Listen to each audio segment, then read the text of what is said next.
My name is Domingo, 32 years old, and I am the invisible middle child of a family worth millions.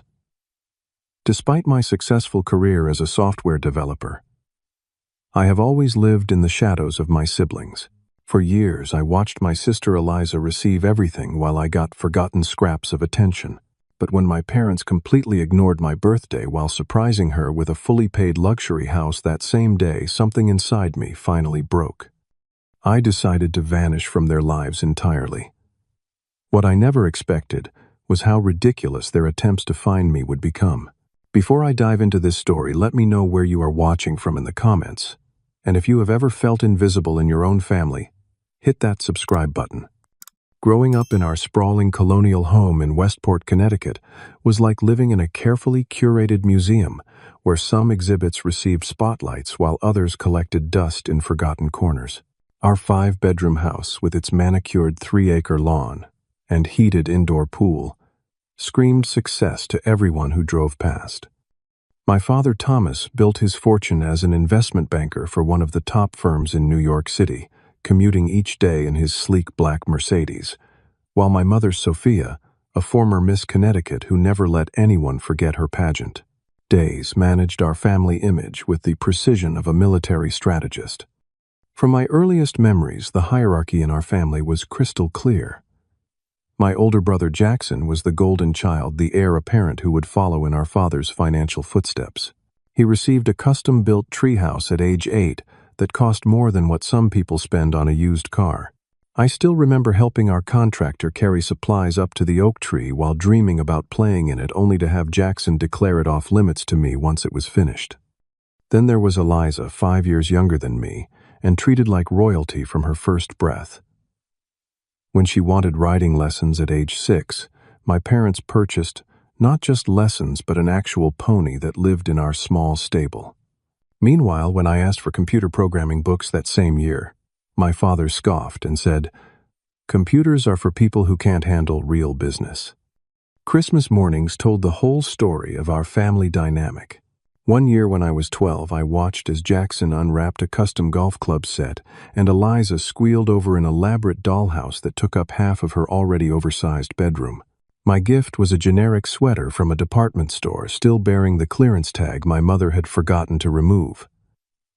I remember forcing a smile while something cold and heavy settled in my stomach. School events highlighted the disparity even more starkly. My parents would arrive late to my science fair presentations, checking emails on their phones while I explained my projects, but they would take off entire workdays to attend Eliza's elementary school plays, bringing professional quality video equipment to record her 3 lines as a tree or flower. For Jackson's basketball games, they organized entire cheering sections and hosted victory parties regardless of the actual outcome. I tried everything to gain their recognition. I maintained a 4.0 GPA throughout high school, joined the robotics team that went to national competitions, and even developed a simple inventory management software for my father's friend's business when I was 16. The response was always lukewarm at best. "That's nice, Domingo," my mother would say with a distracted pat on my shoulder before returning to whatever elaborate plan she was making for my siblings. By senior year of high school, I had developed effective coping mechanisms. I became self-reliant to a fault-finding validation in my own achievements rather than waiting for parental approval. I built a small circle of loyal friends who appreciated my quiet intelligence and dry sense of humor. My computer science teacher, Mr. Thompson, became more of a mentor than my own father, writing me a glowing recommendation letter that helped me secure a scholarship to the University of Washington. When acceptance letters came, my decision to move across the country to Seattle raised barely an eyebrow from my parents. Seattle. Does it have to be? So far, my mother asked, more concerned about how it would look to their friends than about missing me. My father simply nodded and said, "Well, at least it's a decent enough school for that computer thing you want to do." The contrast was striking when Jackson chose his father's alma mater. The following year, resulting in a lavish party attended by over 200 people. When Eliza later decided on a small liberal arts college only 20 miles from home, my parents purchased a condo nearby so she wouldn't have to experience dorm living. The day I left for college, my mother hugged me briefly at the airport while checking her watch. "We need to hurry back for Eliza's piano recital," she explained as she handed me $500 in cash as an afterthought. My father shook my hand firmly and said, "Make something of yourself out there." The closest thing to encouragement he had ever offered me. I boarded that plane with a mixture of sadness and relief, knowing that 3,000 miles might finally give me room to breathe and become my own person. During those formative college years, I maintained obligatory contact with my family through monthly phone calls and annual holiday visits, each interaction reinforcing that I had made the right choice in creating distance. I built a new identity as the quiet but brilliant computer science student, making genuine connections with people who valued me for who I was, rather than where I fell in a family pecking order. After graduating with honors, I secured a solid position at a respected tech company in Seattle. My one-bedroom apartment in the Capitol Hill neighborhood was modest but comfortable, reflecting my preference for simplicity over the ostentatious displays of wealth I had grown up with. While my salary put me firmly in the upper-middle-class bracket, I lived well below my means, finding more satisfaction in financial independence than material possessions.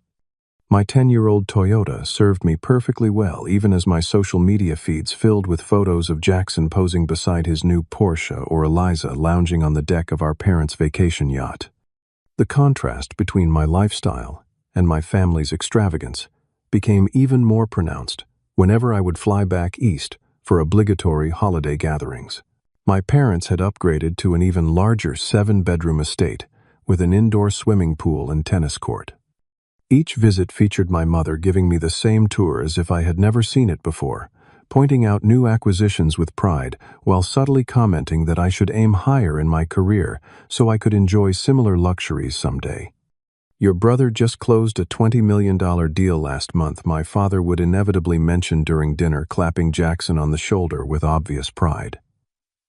"And he still found time to join my golf club. You could network with some serious players there, Domingo. Might help you move beyond that coding job." The fact that my coding job had allowed me to develop software used by millions of people never seemed to register as a significant achievement. Meanwhile, Eliza's third attempt at starting a boutique clothing line after 2 previous failures was celebrated with enthusiastic financial backing and constant praise for her entrepreneurial spirit. The financial disparities became increasingly difficult to ignore as we moved through our 20s. When Jackson decided to purchase his first home at 28, our parents contributed $300,000 toward his down payment on a luxury townhouse in Manhattan. When I bought my apartment the following year, using my own carefully saved money, my mother sent a houseplant with a generic congratulations card that misspelled my street name. But it was Eliza's financial support that truly highlighted the imbalance. After her third failed business venture at 25, our parents funded a year-long find-yourself trip around Europe to help her recover from the disappointment. Upon her return, they immediately financed her fourth business attempt, a high-end pet accessories boutique, which also struggled to turn a profit. Yet the money kept flowing along with endless emotional support and public praise for her resilience. The emotional support imbalance was equally glaring. When I received a major promotion to senior developer that required 6 months of intensive work and late nights, I mentioned it during a family video call. My mother nodded distractedly while texting, and my father asked a single question about salary before changing the subject to Jackson's recent sailing trip. 2 weeks later, they flew across the country to attend the opening of an art exhibit where Eliza had a single photograph displayed as part of a group show, posting dozens of social media updates, praising her extraordinary artistic vision. Despite the growing resentment, I continued making efforts to maintain family connections. I called regularly, remembered every birthday with thoughtfully selected gifts, and sent detailed updates about my life that rarely received more than cursory responses. Each holiday visit required weeks of mental preparation, followed by days of emotional recovery afterward. My best friend Carlos, who had witnessed this dynamic since our college days, finally confronted me after one particularly difficult Thanksgiving visit. "I don't understand why you keep putting yourself through this," he said, as we sat in my living room, nursing beers and watching the Seattle rain. "Every time you interact with them, you come back drained and depressed." "They're family," I replied with the automatic response that had become my mantra. "You're supposed to maintain relationships with family. Family is supposed to be reciprocal," Carlos countered. "I've known you for 12 years and I've never seen them make any real effort to be part of your life. They take your effort for granted while giving everything to your siblings." Deep down, I knew he was right, but cultural expectations and that persistent, irrational hope that things might change kept me tethered to these painful relationships. My therapist had gently suggested establishing firmer boundaries, but each time I attempted to pull back, slightly guilt would drive me to overcompensate with even more effort. As my 32nd birthday approached, I found myself in a familiar cycle of hope and preparation for disappointment. The previous year, my birthday acknowledgement had consisted of a text message from my mother 3 days late, with a simple, "Happy birthday, sorry it's late." Busy with Eliza's gallery showing. My father hadn't acknowledged it at all, while Jackson sent a generic social media message that was clearly prompted by an automated reminder. This year, however, a small, stubborn part of me dared to hope for something different. I had recently completed a major project at work that had received industry recognition. I had mentioned it during our last family call, and my mother had made a comment about possibly visiting Seattle one of these days.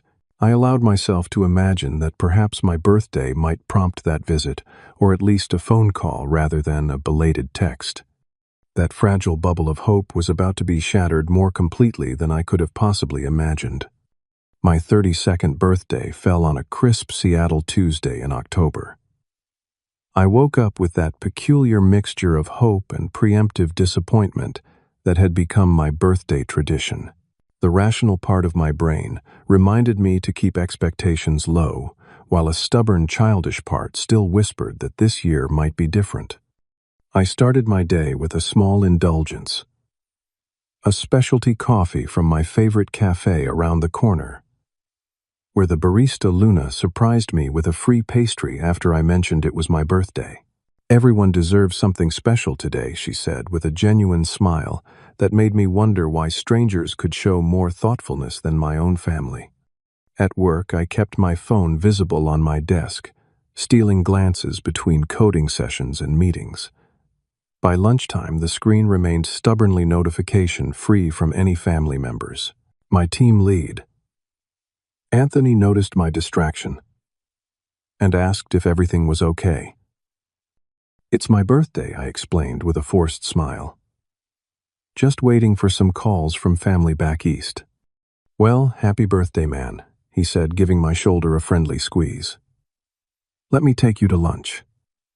The team wants to celebrate anyway, after you crushed that Henderson project." The impromptu lunch with my colleagues provided a welcome distraction. They had ordered a small cake and pitched in for a gift card to my favorite tech store. Their genuine celebration made the silence from my family both more bearable and more painful by contrast. As the workday progressed into afternoon, I found myself crafting excuses for my family's silence. Maybe they were planning a surprise call together later. Perhaps they had sent something that was delayed in delivery. The 3-hour time difference meant they still had plenty of time to remember. By 6 o'clock, as I left the office with still no acknowledgement, the familiar weight of disappointment settled more heavily than usual. I had dinner reservations at my favorite restaurant, a small, upscale place with excellent seafood, where I had decided to treat myself regardless of how the day unfolded. The host greeted me warmly and led me to a quiet corner table. "Just one tonight?" he asked with professional courtesy. "Yes," I replied, trying not to let the words sound as lonely as it felt. "Just celebrating my birthday quietly." The meal was objectively excellent. Salmon perfectly cooked with local vegetables and a glass of Washington Pinot Noir. The server brought a complimentary dessert with a candle, and I found myself staring at the small flame remembering childhood birthdays, when my parents had still made some effort before Eliza was born, and the family attention shifted even more dramatically away from me.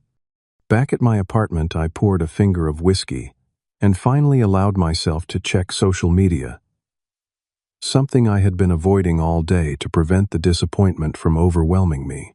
What I found stopped my breath completely. There on my screen was a post from my mother, time-stamped 4 hours earlier. So thrilled to give our beautiful daughter Eliza the surprise of her life today. After all her hard work and dedication, we felt she deserved a special gift. Welcome to homeownership, princess. Number proud parents, number loving family. The post included several photos, my parents standing in front of a large, newly constructed home in an upscale Boston suburb, holding an enormous ribbon and ceremonial key. Eliza with her hands over her mouth in staged shock. The three of them popping champagne in what appeared to be a spacious, professionally decorated living room. The final photo showed a close-up of the deed with my parents' names as purchasers and Eliza as the sole owner. I stared at the timestamp again. They had been presenting my sister with a fully paid luxury house at the exact moment I had been staring at my phone, waiting for even a simple text message acknowledging my existence. The betrayal cut so deep that I felt physically ill. My hands trembled as I scrolled through the comments, seeing dozens of family, friends, and relatives gushing over this amazing gesture of love. My father had even responded to several comments saying things like, "Nothing but the best for our little girl, and she deserves everything we can give her." I searched the entire post, the comments, even my parents' personal profiles. Not a single mention that it was also their son's birthday. It wasn't just that they had forgotten, they had actively chosen another child over me in a spectacular public way on the one day of the year that should have held some significance. The whiskey glass slipped from my numb fingers, spilling across my coffee table. I didn't move to clean it up. Something fundamental had shifted inside me, a final thread, severed in whatever had been keeping me tethered to the fantasy that I mattered to my family. I spent that night in a state of emotional devastation, unlike anything I had experienced before. Sleep was impossible as my mind replayed, not just this betrayal, but every slight, every dismissal, every moment of favoritism I had endured throughout my life. The physical symptoms matched the emotional pain. My stomach clenched with nausea. My chest felt tight with anxiety. And tears came in unpredictable waves that left me exhausted, but still unable to rest. By morning, I had called in sick to work for the first time in years. I couldn't eat, could barely drink water, and found myself pacing my apartment like a caged animal. The post had accumulated more comments overnight, including one from Jackson saying, "Mom and Dad always know exactly how to show love," that felt like a deliberate jab, though I knew it probably wasn't. The most painful realization was that this wasn't an anomaly. It was merely the most extreme version of a pattern that had defined my entire existence within my family. No matter what I achieved, what efforts I made, or what needs I expressed, I would always be an afterthought. The house wasn't just a house, it was physical proof of where I stood in the family hierarchy nowhere. As the shock began to give way to a cold, clear anger, I made a decision that would change everything. This would be the last birthday they would ever ignore, because they would no longer have access to my life at all. The week following my birthday passed in a blur of emotional turmoil. I returned to work the next day, functioning on autopilot, while my mind raced with half-formed plans and waves of alternating grief and resolve. My colleagues noticed my subdued demeanor but respectfully gave me space after I explained I was dealing with family issues. If only they knew the full extent of that understatement. By Friday, I had scheduled an emergency session with Dr. Patel, the therapist I had been seeing occasionally for the past 2 years. Her office had always felt like a sanctuary, a place where my experiences were validated rather than dismissed. As I recounted the birthday incident and showed her the social media posts, her normally neutral professional expression briefly gave way to genuine shock. "Domingo," she said carefully. After I finished speaking, "We have discussed your family dynamics many times, but this incident represents an exceptional level of dismissiveness. How are you processing this?" "I want to disappear," I replied, surprising myself with the clarity of the statement. "Not self-harm," I quickly clarified, seeing her concern. "I mean, I want to disappear from their lives completely. No contact, no information, nothing."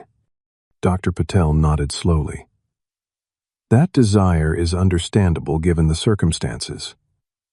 A complete break can sometimes be the healthiest option when relationships are this unbalanced and harmful. But I want to make sure you are making this decision from a place of self-care rather than purely as a reaction to pain." We spent the rest of the session exploring my motivations and discussing the potential psychological impacts of cutting contact so completely. By the end, I felt more confident in my decision. This wasn't just an emotional response to one incident. It was a long overdue recognition that the relationship was fundamentally damaging to my well-being. That weekend, I invited Carlos over to discuss my plans. We sat on my small balcony overlooking the Seattle skyline, the space heater keeping us warm against the autumn chill, as I outlined what I was considering. "I support you 100%, Carlos said when I finished explaining. "But are you sure about going this far? Completely disappearing seems extreme. Couldn't you just tell them you're cutting contact?" I shook my head. "You don't understand how they operate. If I announce I'm cutting contact, they'll either dismiss it as me being dramatic, or they'll temporarily modify their behavior just enough to maintain access to me. Then gradually, everything would return to exactly how it's always been." I took a sip of my beer. "Besides, they've spent 32 years showing me exactly how little they value my presence. I want them to experience my absence." Carlos looked concerned but nodded. "I get it. Just promise me you won't cut everyone out. I need my best friend." "Your family by choice," I assured him. "That's different. I'm not vanishing from Earth, just from their radar." Over the next 2 weeks, I developed a methodical plan for my disappearance, approaching it with the same detailed precision I would use for a complex software architecture.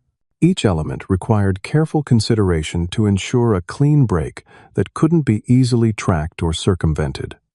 The professional considerations came first. I had built enough reputation at my company to request a fully remote working arrangement, citing a need for change of environment for personal well-being. My team lead, Anthony, who had witnessed my birthday disappointment, firsthand supported the request without pressing for details.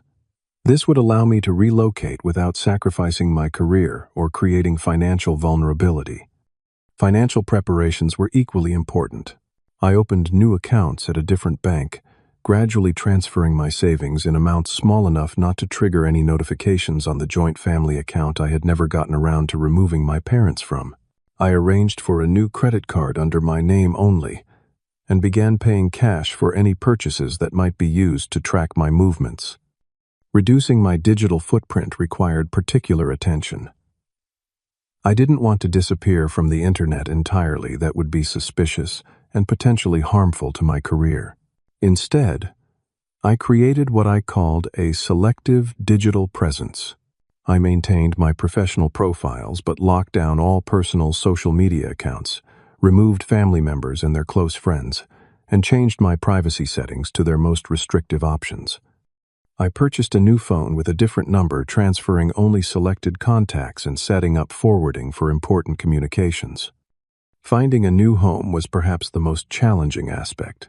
I needed somewhere within reasonable distance of my workplace for the occasions when in-person meetings would be required, but far enough from my current neighborhood to avoid accidental encounters with acquaintances who might inadvertently reveal my whereabouts. I eventually found a modern one-bedroom apartment in the Ballard neighborhood, a part of Seattle. I rarely visited, signing the lease under my name, but ensuring the building had enhanced security features, including a doorman and a no-visitor policy without resident approval. The psychological preparation was in some ways the most difficult part. Dr. Patel helped me work through the complex emotions, the guilt that stubbornly persisted, despite all rational evidence that I was making a healthy choice. The anxiety about potential consequences, the grief for the family relationship I had always wanted but never had, and most surprisingly, the fear of who I might be without the familiar pattern of seeking validation from people who would never provide it. You are not defined by their perception of you. Dr. Patel reminded me during what would be our last in-person session before my move. This is an opportunity to discover who you are when you're not expending emotional energy on unreciprocated relationships. The final decision point came 3 weeks after my birthday when I received a group text from my mother, planning the annual Christmas gathering. "Domingo, we expect you to make it this year after missing last year's celebration." Your grandmother was very disappointed. The message perfectly encapsulated everything wrong with our relationship. No acknowledgement of my birthday having passed. No recognition that I had missed the previous Christmas because I had been recovering from an emergency appendectomy, a fact I had communicated and they had barely acknowledged. Just an expectation of compliance wrapped in guilt manipulation. I responded with casual normalcy. "Sorry, I have plans already for Christmas this year. Work has been busy. We'll catch up another time." It would be the last direct communication I would have with them for over a year.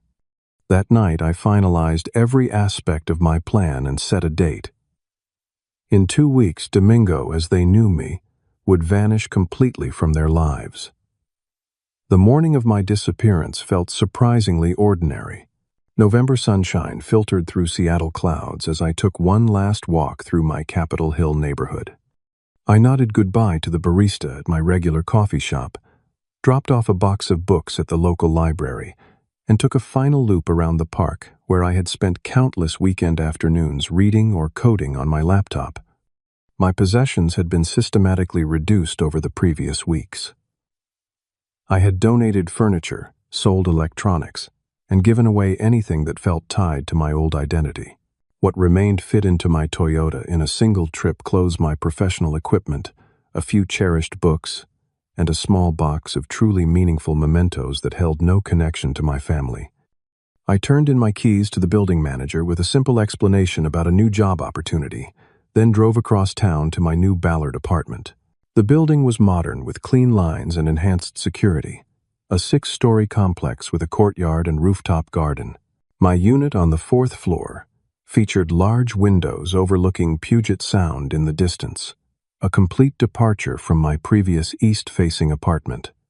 Setting up my new space took less than a day. I had purchased only essential new furniture, embracing the minimalism that felt like a physical manifestation of the emotional baggage I was shedding. The walls remained intentionally bare. For now, I would add personal touches organically as my new life took shape, rather than trying to force immediate character into the space. That first evening, I completed the final technical aspects of my disappearance. I set up email filters to automatically archive any messages from family members without marking them as read. I activated the blocks on my new phone that would prevent their calls or texts from coming through. I logged out of all family-connected social media accounts and deleted the apps from my devices. Finally, I sent a brief, carefully worded email to my workplace HR department, requesting that any inquiries about me from anyone other than my direct supervisor to be directed to my personal email, only citing personal security concerns, which wasn't entirely untrue. The first week of silence was surprisingly liberating.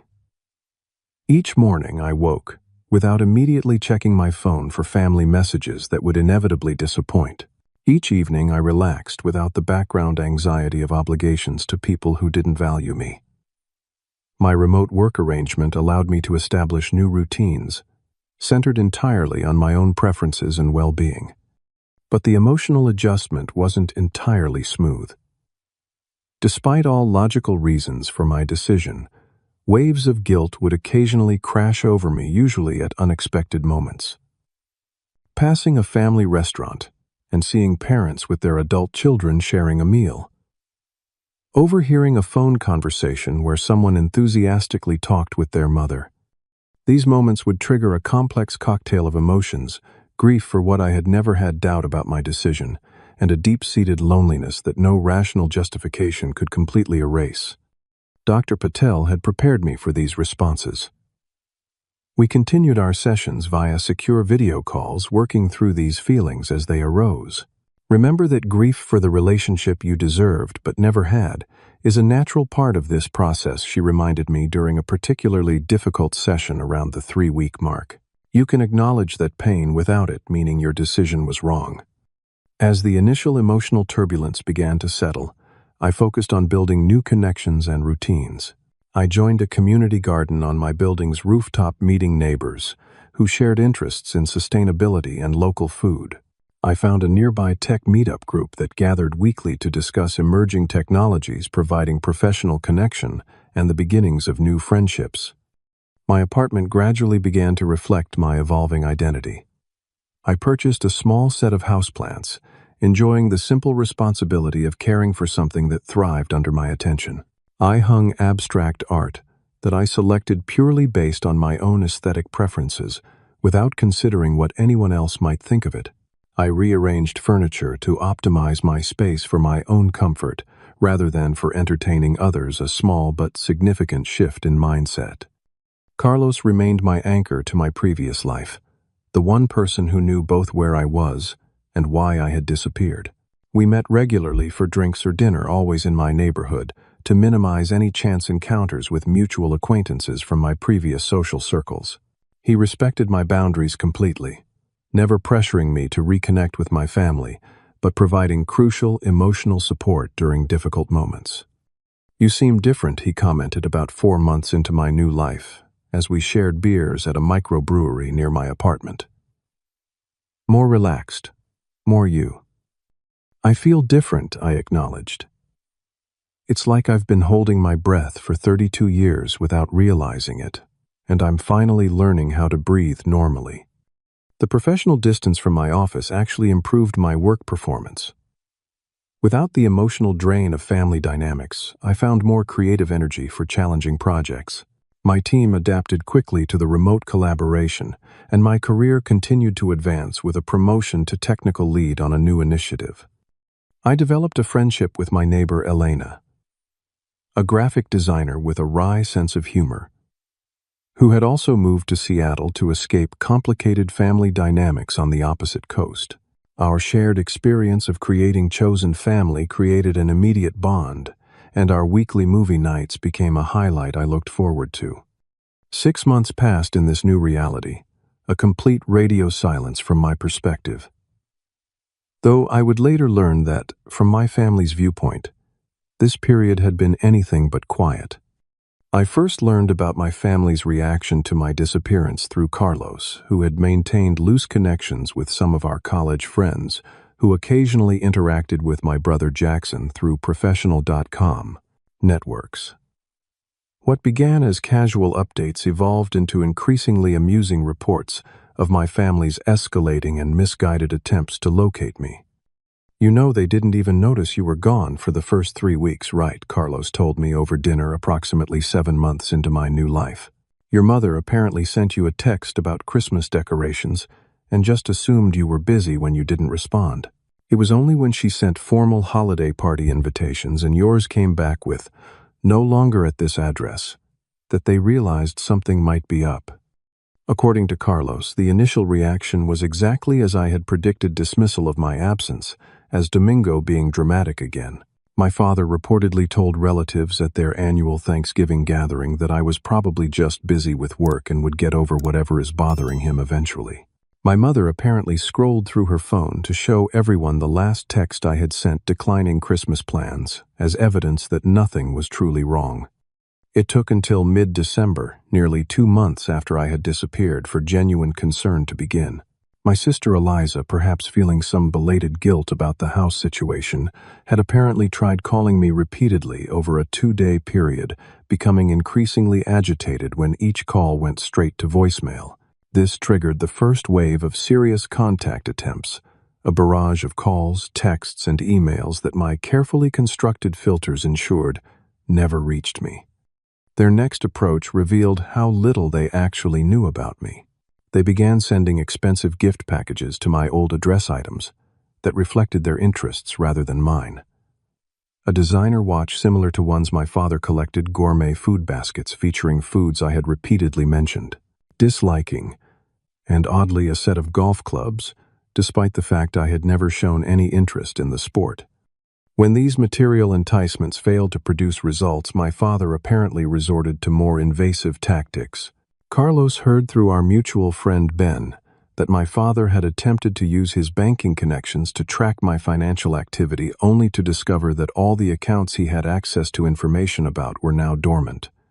This reportedly sent him into a rage at the family dinner table, where he declared I was being childish and ungrateful for cutting off the family that had given me everything.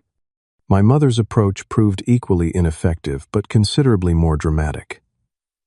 Around the 8-month mark, she hired a private investigator, a former police detective who was a client of my father's firm. This investigator's methods were apparently straight out of a poorly written detective novel, focusing on staking out my former workplace, despite the fact that I had been working remotely for months before disappearing. Carlos could barely contain his laughter as he recounted the story. The guy actually sat in a car outside your old office building for 3 days straight, taking photos of everyone who entered and exited. Your team lead, Anthony, figured out what was happening and told the building security, who politely informed the guy that what he was doing could be considered harassment. When the private investigator failed to produce results, my sister Eliza launched what Carlos described as a missing brother awareness campaign on social media. She created dramatic posts with childhood photos of us together, carefully selected to show her in the best light, accompanied by heartfelt pleas for information about her beloved brother, with whom she had always shared such a special brother's bond. The transparent insincerity of these posts was apparently noticed by several of my actual childhood friends, who commented with thinly veiled references to the reality of our relationship that Eliza quickly deleted. The best part, Carlos told me over brunch at my favorite neighborhood spot, is that your brother has been making these half-hearted attempts to reach out to your college friends. He contacted Alex last week, actually introduced himself as Jackson Domingo's loving brother, and asked if Alex had any insights into Domingo's current state of mind. Alex just replied with a link to an M.com article about family estrangement.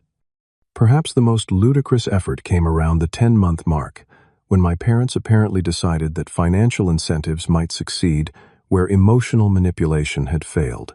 They began offering substantial rewards for information leading to contact with me, starting with their immediate social circle, and eventually expanding to posting in alumni groups and professional networks associated with my industry.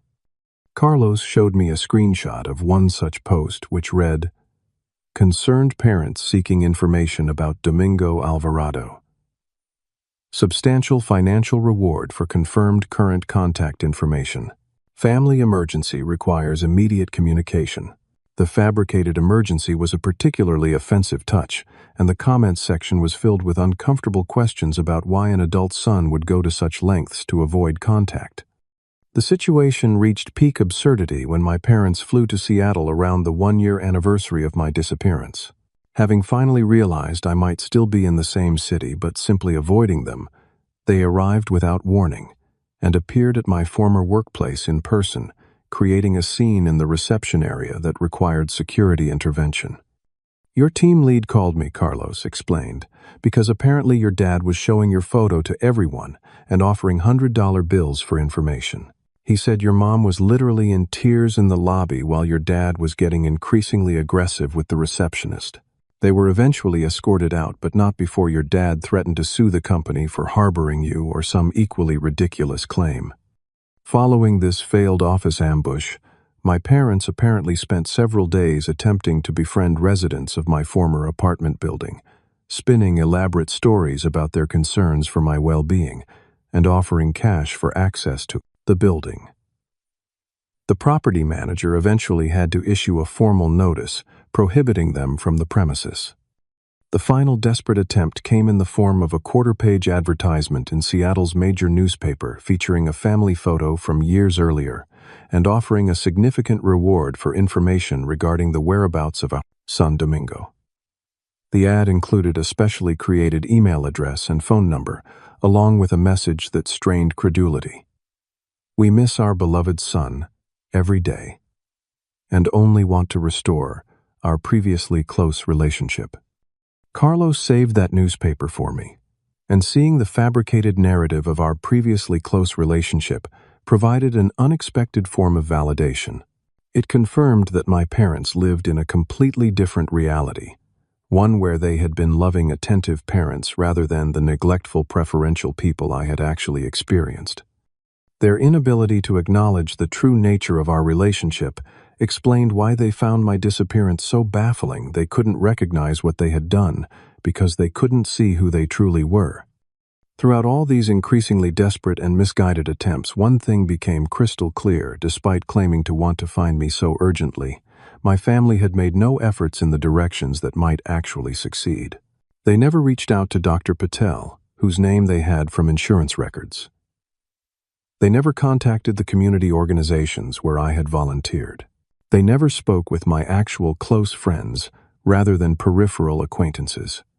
All the information that might have led them closer to me would have required them to have paid attention to who I really was, rather than who they had always assumed me to be. As Carlos summarized it perfectly, they keep looking for you in all the places you would never be using, methods that would never work, because they never took the time to know the actual you. After 18 months of complete silence, I made a calculated decision. The amusement of hearing about their ridiculous search efforts had given way to a calm certainty that I was ready for limited contact on my terms. I allowed Carlos to confirm to a mutual friend that I was safe and, well knowing the information would eventually make its way back to my family. I included specific conditions for any potential contact. It would happen in a public place of my choosing with Carlos present, and at a time I would determine. The stage was set for a confrontation that would either sever our relationship permanently or establish entirely new terms for its continuation. The message that I was willing to meet with my family under specific conditions reached them with surprising speed. Within 24 hours of Carlos sharing my status with our mutual friend, I received an email to my professional account that had somehow escaped my filters. It was from my father with a tone I had never before encountered from him, a mixture of relief, anger, and something that almost resembled humility. Domingo, we are thankful to hear you are safe. Your disappearance has caused tremendous pain to our family. We demand an explanation for your behavior, but are willing to meet on your terms as a first step toward reconciliation. Please respond with details. The commanding nature of "we" demand. An explanation confirmed that while they might be willing to meet on my terms, they had not fundamentally changed. I took several days to consider my response, consulting with Dr. Patel about the healthiest approach.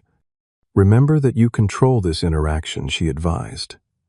Your boundaries are valid, and you have no obligation to justify them to people who have consistently violated them throughout your life. I finally replied with clinical precision. I will meet at the Metropolitan Grill downtown Tuesday at 6:30 p.m. Carlos will be present. This is a one-time meeting to establish whether any future contact is possible. I will leave immediately. If voices are raised, accusations are made, or if my autonomy is not respected. The restaurant was intentionally chosen a high-end steakhouse where the public setting and expensive atmosphere would discourage dramatic scenes. I arrived 30 minutes early with Carlos securing a corner table with good sightlines to the exits. I had prepared mentally for this meeting for days, yet still felt a surge of complex emotions when I saw my family enter the restaurant precisely on time. They had aged in subtle ways during our 18 months apart.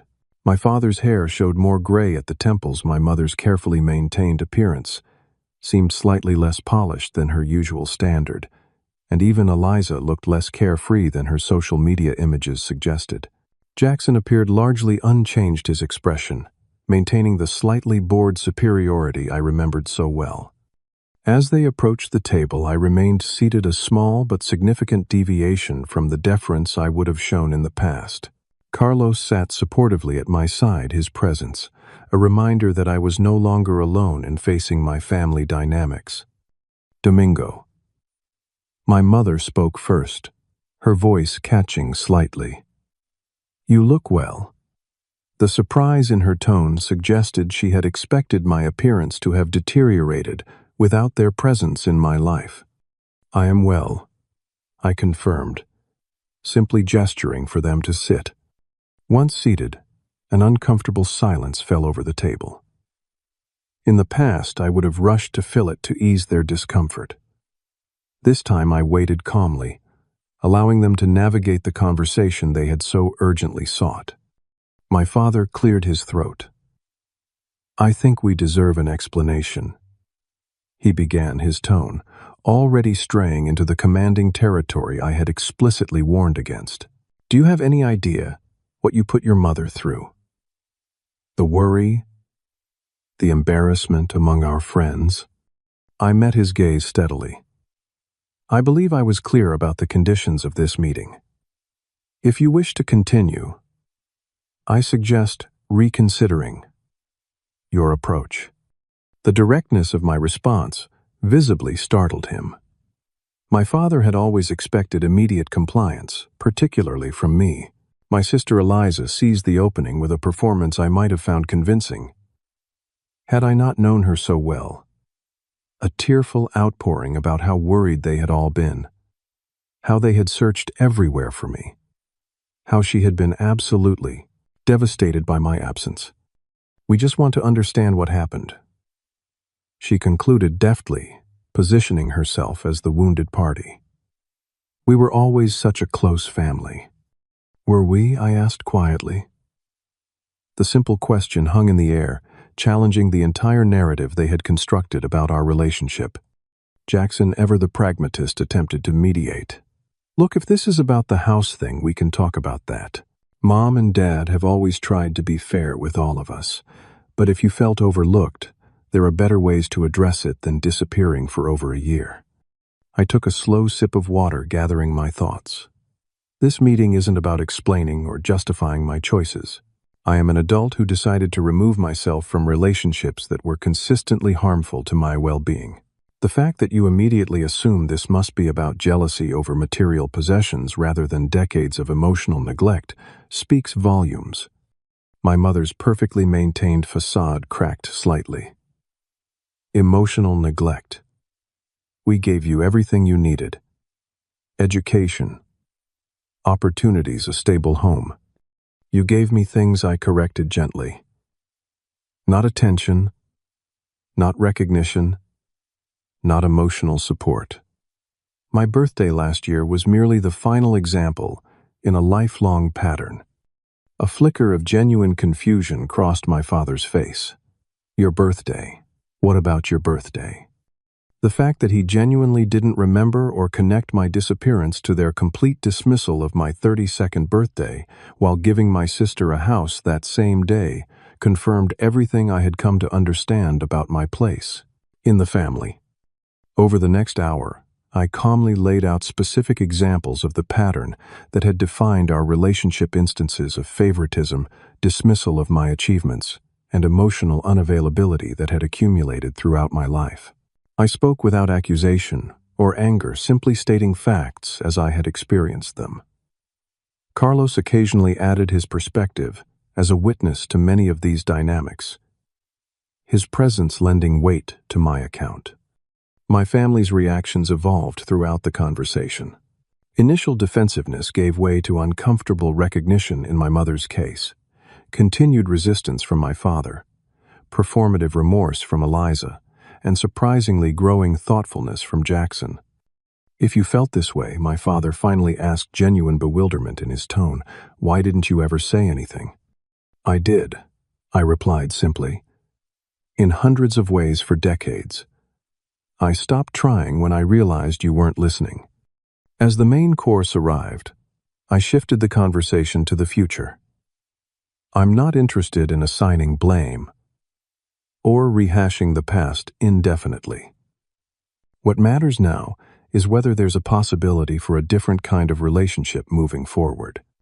I outlined my conditions: clearly limited contact on a schedule I would determine, no financial entanglements or obligations, respect for my boundaries without questioning or resistance, and, most importantly, acknowledgement of our actual relationship rather than the idealized version they had constructed. "And if we don't agree to these terms," my father asked, his tone suggesting he was unaccustomed to receiving rather than setting conditions, "then this is the last time we speak." I replied with calm certainty.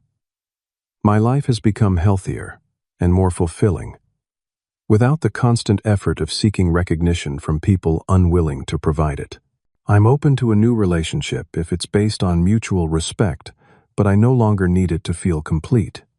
The absoluteness of this statement landed heavily on the table. For perhaps the first time, my family recognized that the power dynamic had fundamentally shifted. I was no longer the one seeking their approval. They were the ones hoping for my continued presence. We parted that evening with tentative agreement to my terms. My mother hugged me briefly, whispering, "I'm sorry," in a way that seemed at least partially genuine. My father shook my hand with uncharacteristic uncertainty. Eliza attempted another tearful embrace that I politely sidestepped. Jackson surprisingly waited until the others had moved toward the door before saying quietly, "You know, I think I understand more than they do. Good for you." 2 years have passed since that pivotal meeting. The relationship with my family has evolved in ways I never anticipated. My parents initially struggled with the limited nature of our contact: monthly video calls and occasional in-person visits on my terms. My mother adapted more quickly, gradually, showing genuine interest in my actual life, rather than what she wished it to be. My father took longer, his ingrained patterns of control and emotional distance, more resistant to change. But the reality of potentially losing permanent contact with me proved a powerful motivator for behavioral change. Eliza remains the most superficial in her interactions, our relationship cordial but distant. She continues to receive disproportionate financial support from our parents. But I've found that this no longer bothers me now that I've released the expectation of equality or fairness. The most surprising development has been my relationship with Jackson. Without our parents' dynamic, constantly positioning us as golden child versus forgotten middle child, we discovered common ground and even similar perspectives on our family's dysfunction. He has become, if not exactly close, then at least a genuine ally in navigating family gatherings. My personal growth has been the most significant outcome of this journey. Therapy with Dr. Patel continued for another year, focusing less on family wounds and more on building a fulfilling life based on my authentic self. I developed a healthy relationship with Alicia, a wildlife photographer I met through the community garden, who values me for exactly who I am rather than who she wishes I would be. My circle of chosen family has expanded. Carlos remains my closest friend, but Elena from next door, several colleagues who became genuine friends, and members of my tech community form a network of relationships based on mutual respect and genuine interest. These connections have taught me what healthy relationships actually feel like, a revelation after decades of accepting emotional scraps from my biological family. I maintain the boundaries that protect my well-being while remaining open to authentic connection. My parents now know that I will end a call or leave a gathering if old patterns emerge, which has resulted in dramatically improved behavior. They no longer have unlimited access to my time, attention, or emotional resources, and the limited access they do have is contingent on respectful behavior. This experience has taught me that family relationships, like all relationships, require reciprocity to be healthy. Blood ties do not create an obligation to endure chronic emotional neglect or dismissal. Sometimes, the most profound act of self-love is removing yourself from situations where you are consistently undervalued. But I've also learned that people can change when the consequences of not changing become real enough. My parents' ridiculous search efforts, while misguided and often self-serving, demonstrated that my absence did impact them. Their willingness, however imperfect, to adapt to new terms showed capacity for growth I hadn't believed possible. The most valuable lesson has been learning to validate myself, rather than seeking external validation from sources unlikely to provide it. The peace that comes from this internal validation has transformed every aspect of my life, from my career, to my relationships, to my sense of self. If you're watching this and recognize your own family dynamics in my story, know that you deserve relationships that add value to your life rather than depleting it. Setting boundaries isn't selfish, it's necessary for well-being. Sometimes temporary distance creates the possibility for healthier connection.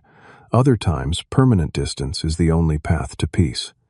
What boundaries have you needed to set in your own family relationships? Have you ever had to temporarily or permanently distance yourself from toxic family dynamics? Share your experiences in the comments below. If this story resonated with you, please like this video and subscribe for more authentic conversations about family relationships and personal growth. Remember that your worth isn't determined by those who fail to see it. Thank you for listening to my story, and I wish you courage in writing your own.